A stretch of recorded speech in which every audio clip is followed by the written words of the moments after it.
Good morning, good afternoon, and good evening, ladies and gentlemen.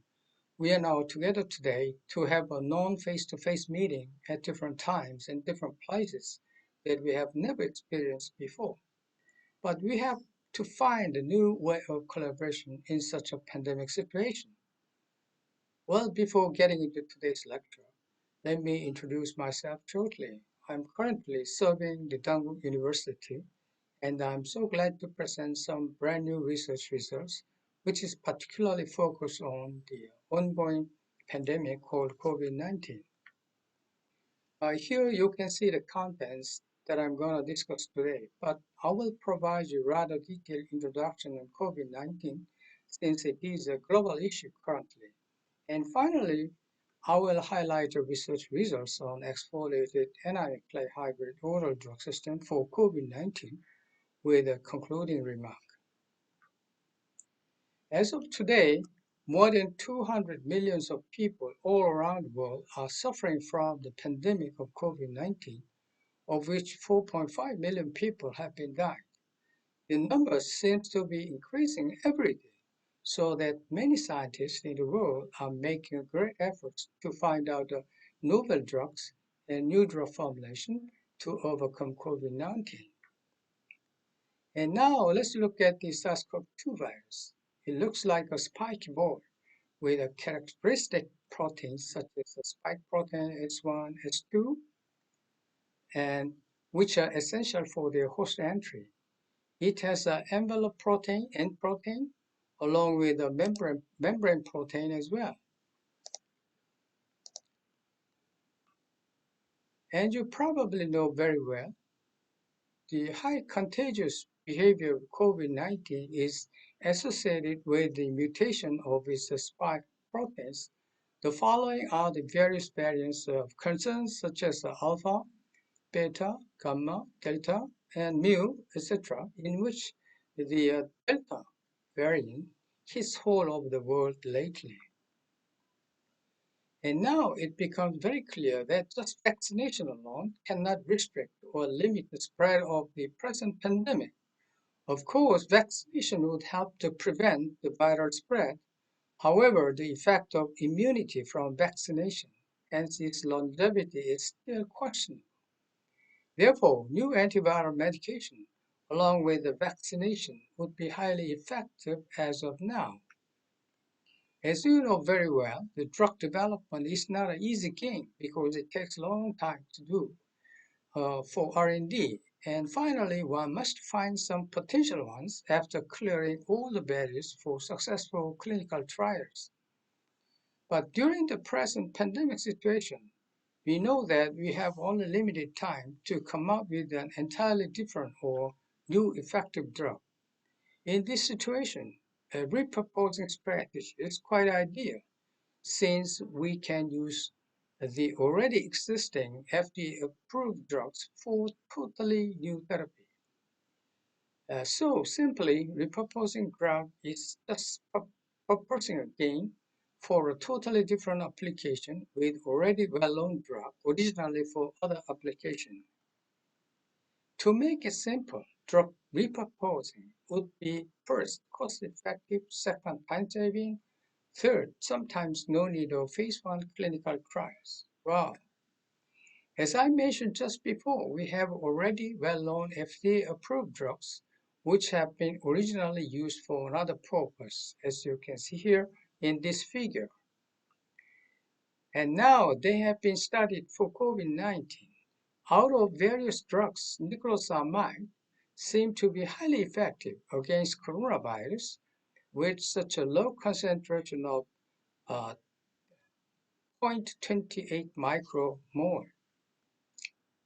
Similarly, remdesivir was approved by FDA as an injectable drug, which was initially considered as an effective one for COVID-19, but later it was found to be ineffective, and therefore WHO declared its further use to be stopped in the last year. Therefore, we as scientists have to design very carefully such new injectable medications in the future. And then why niclosamide? Though this is the most relevant questions, we have to begin with this question. Before getting into these questions, let's look at the chemical structure of niclosamide.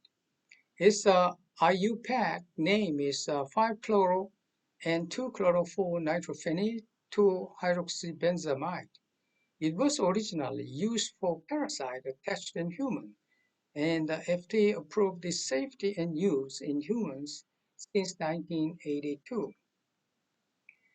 Now you know why niclosamide is chosen. It has been recently found that niclosamide can induce antiviral properties on various types of viruses, as shown in this figure. For example, Zika virus, MERS, and Ebola virus, etc., and etc. And now we have to understand how does it works. Here is the three proposed mechanisms for antiviral effect by niclosamide. Niclosamide can inhibit the viral entry of SARS-CoV-2 virus by blocking the S protein binding with the ACE2. However, the mechanism is still not fully understood. So many people are working on it. Niclosamide can also induce out-of-pouch by inhibiting the SKP2 protein, which are associated with the protein substrate recognition. Third, niclosamide inhibits viral replication by neutralizing the endosomal pH around pH 5 to 6, but the concrete mechanism is still on the way to understand. Well, in terms of chemistry, however, there are several hurdles for niclosamide because niclosamide is very, very poor in solubility and thereby low pharmacokinetic performance. So, therefore, the main challenge is to improve the solubility of niclosamide by proper engineering into desirable biomaterials so that one can achieve maximum therapeutic efficacy of niclosamide. Therefore, our main goal is to achieve the desirable pharmacokinetic data as the graph shown on the right-hand side. So basically, we have adopted two repurposing strategies for niclosamide: injectable niclosamide formulation and oral niclosamide formulation, as you can see here in this slide. Here are some of the major works we have published this year on niclosamide repurposing formulations using injectable and oral delivery approaches. There are two injectable formulations, and we have four oral drug formulations, as we have published in this journal. Well, coming to the injectable formulation, we have made the PAG-coated BSA stabilized high injectable formulation for COVID therapy. The basic reason for choosing BSA is due to two reasons. First, BSA improves the solubility, and second, it can act as a targeting agent, bringing the niclosamide molecule specifically towards the infected cell. This is because the COVID-19 patients, especially the aged ones, are reported to have a condition called hypoalbuminemia, by which the albumin-stabilized nanoparticle could easily be taken up by the infected cells.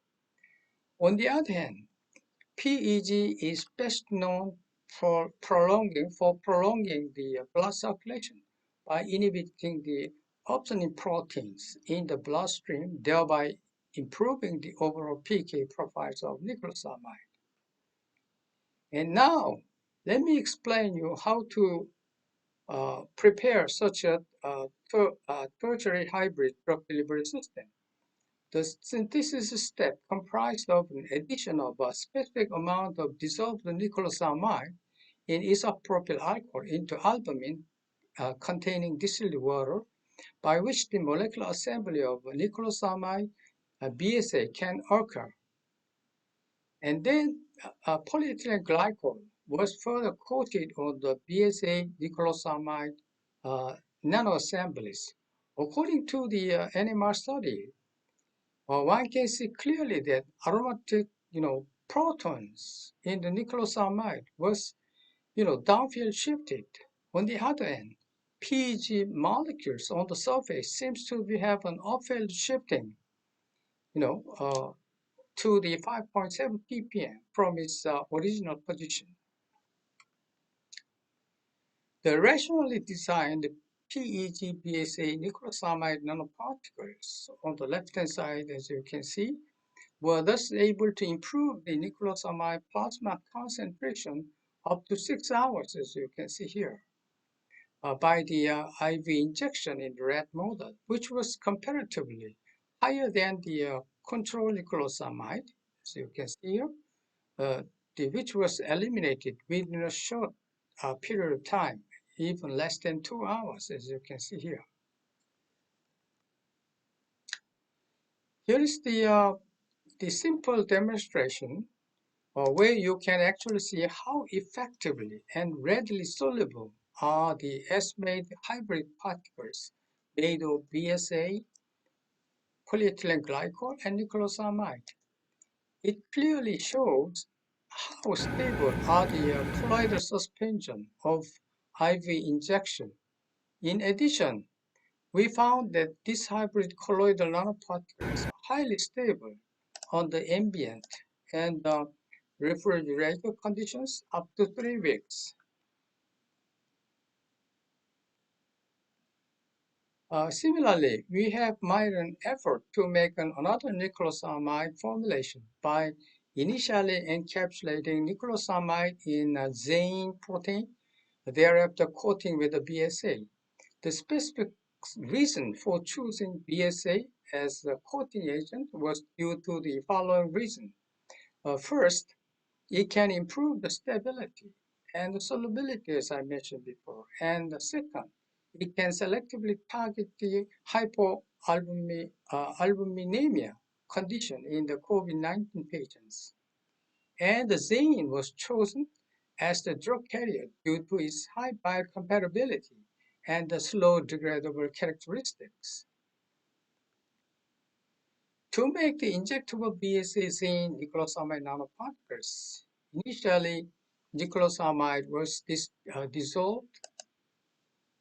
dissolved in isopropyl alcohol, uh, of which niclosamide was loaded into a zein solution. The resulting solution was, added into BSA aqueous solution, and the IPA was removed by the rotary evaporation.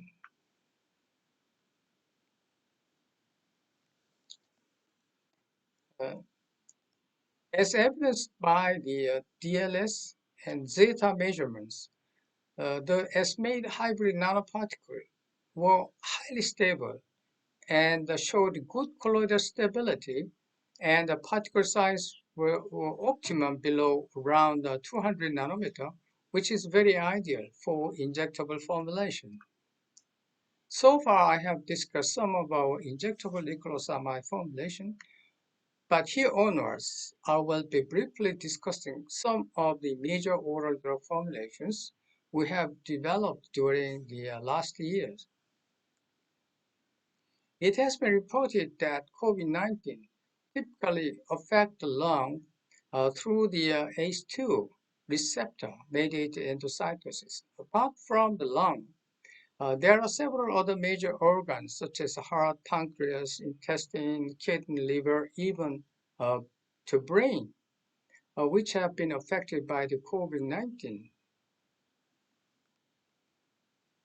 So here is the major question why it is important to have an oral delivery of niclosamide to tackle the COVID-19. As we know, the hallmark of oral drug delivery including its non-invasiveness, patient compliance, and convenience of a drug administration. In addition, gastrointestinal tract, especially the intestinal parts, have been reported to have a high expression of ACE2 protein. Therefore, we have to design an oral delivery system which can selectively target the intestinal site. However, there are several barriers in the gastrointestinal tract, as shown in this diagram.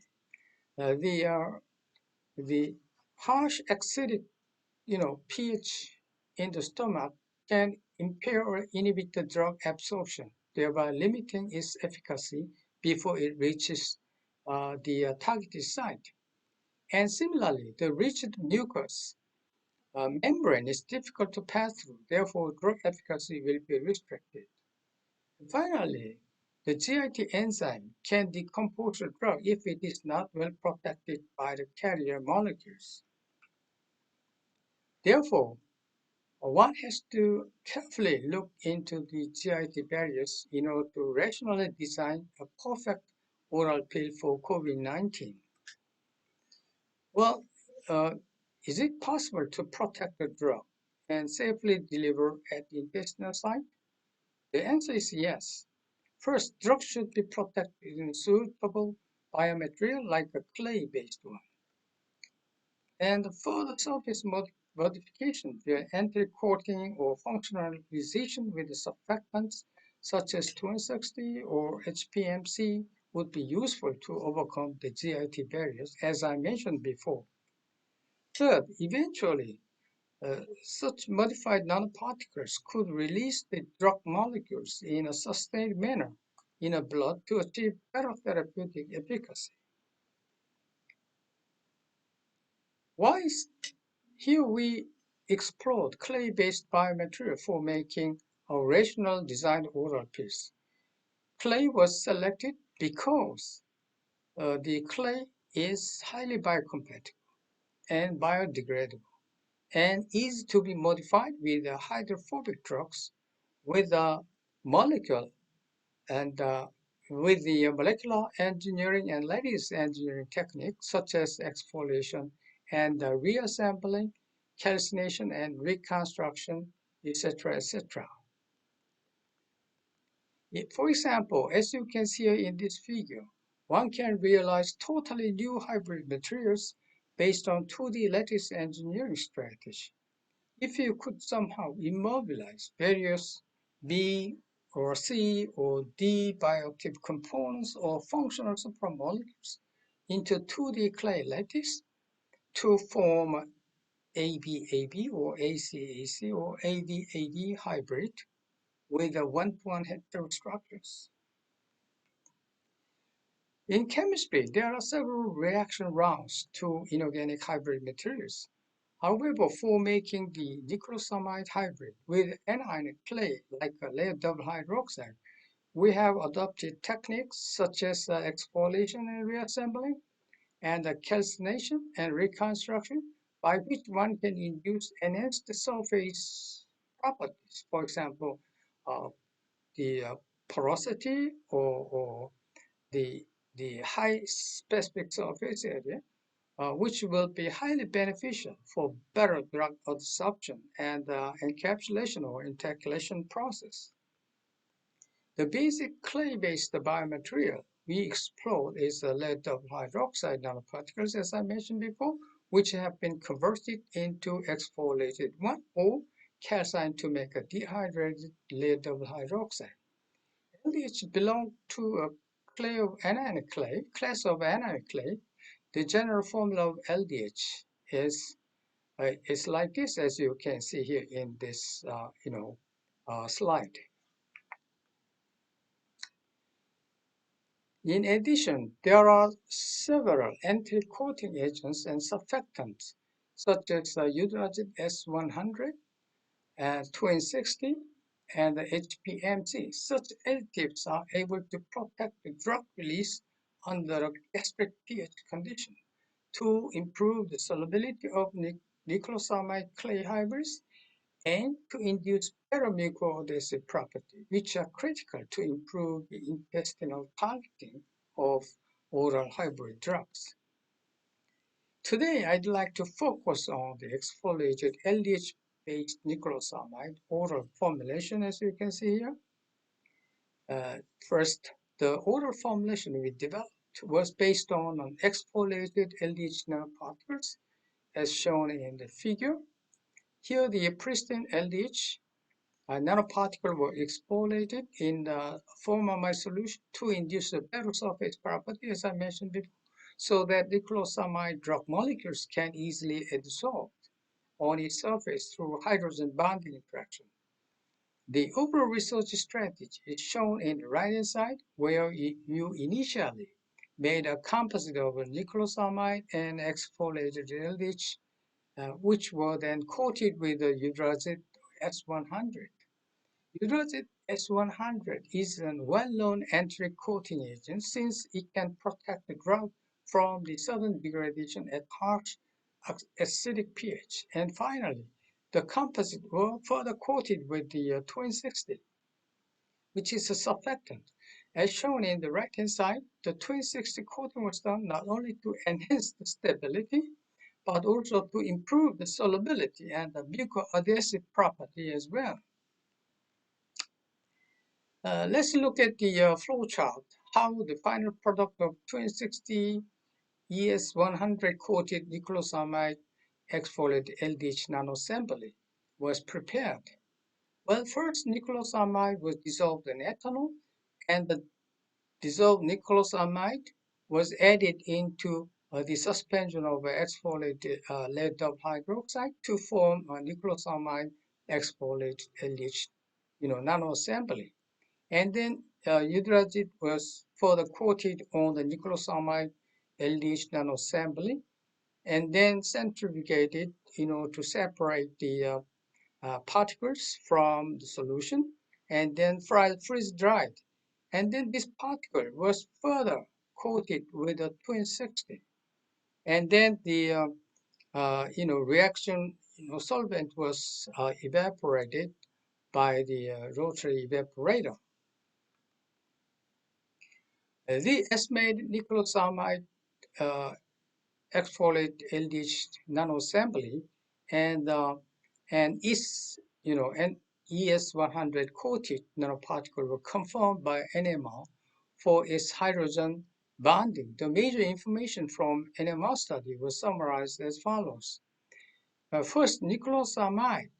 Niclosamide, can be loaded on the exfoliated LDH to form, niclosamide exfoliated LDH nanoassembly through the hydrogen bonding interaction via OH functional group of exfoliated LDH and with the NH and the OH functional group of niclosamide, which was evident as there were upfield shifting of the OH, and NH peaks in the NMR spectra.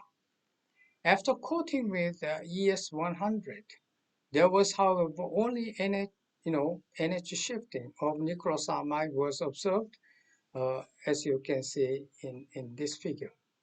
It is therefore concluded that the niclosamide molecules are successfully hybridized on the exfoliated LDH nanoparticles, and its external coating with the ES100 was also very well made on the niclosamide exfoliated LDH nanoassembly as desired. Well, based on the NMR study, we have proposed a structure model as shown in the figure on the left-hand side, as you can see here. Whereas the structure model for the Tween 60 coated sample is shown in the right-hand side, where the hydrophilic groups of Tween 60 can be pointed outward, making an overall nanohybrid to be highly water-soluble.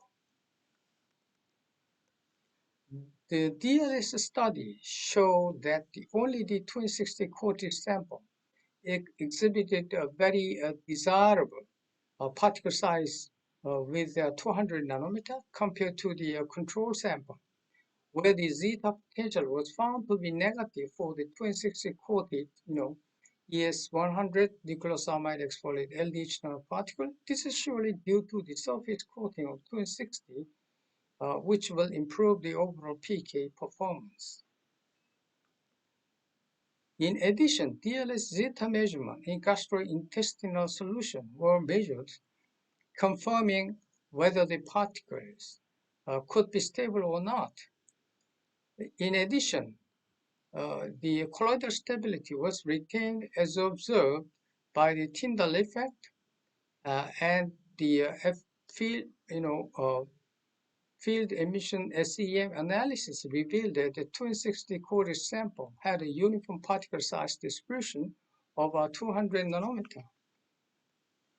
In addition, we have measured the EDS analysis, and we found that the presence of exfoliated LDH and niclosamide in the final oral nanohybrid drug, confirming that the 260 coating could retain the integrity of the components present in the hybrid drug.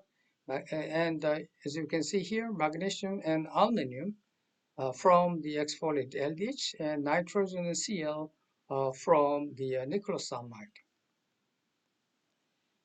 Well, in order to understand the effect of 260 coating on the drug release, the niclosamide drug release was studied using 260 ES100 niclosamide exfoliated LDH nanoparticles under two different pH conditions, 1.2 and 6.8.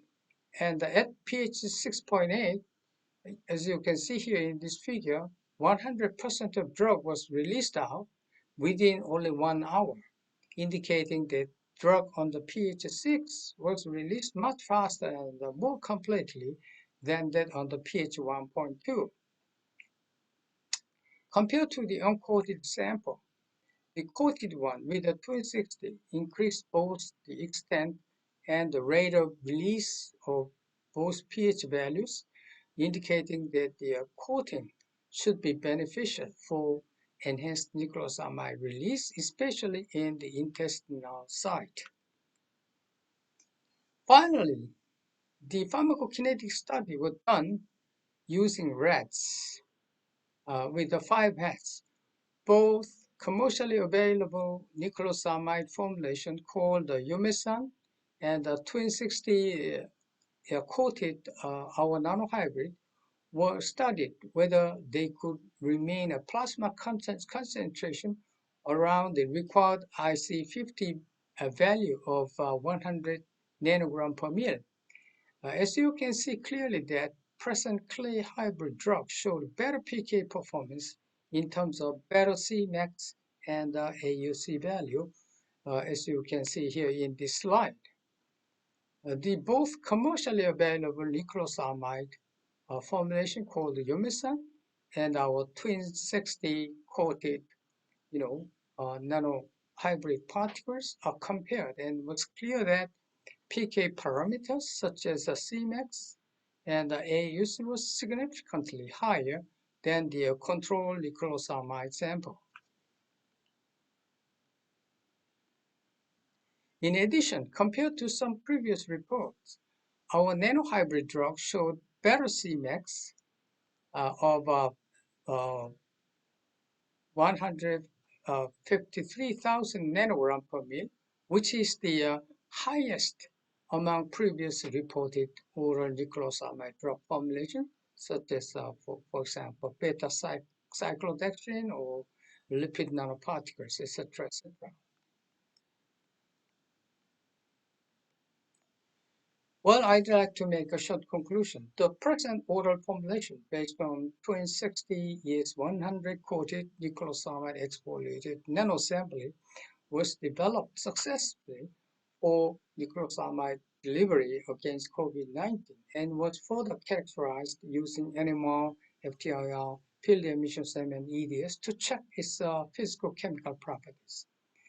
In vitro niclosamide release was determined to be significantly greater at pH 0.6 of intestinal solution compared to that of gastric solution, confirming that the dissolution property of niclosamide was greatly improved at pH 6.8 thanks to the enteric coating effect of ES100 and the stabilization effect by 260. In the present PK study, the highest plasma concentration of niclosamide was obtained after a single oral administration, maintaining the required IC50 value for up to 8 hours with such a low dose of 50 milligram per kilogram. In addition to the improved Cmax value, AUC was greatly enhanced compared to those obtained from previous oral formulation. So the present repurposed niclosamide hybrid drug, what I mean is that the Tween 60 ES100 coated niclosamide exfoliated LDH nanoassembly could therefore be a potential antiviral technology for tackling SARS-CoV-2 infections. Thank you very much for your kind attention.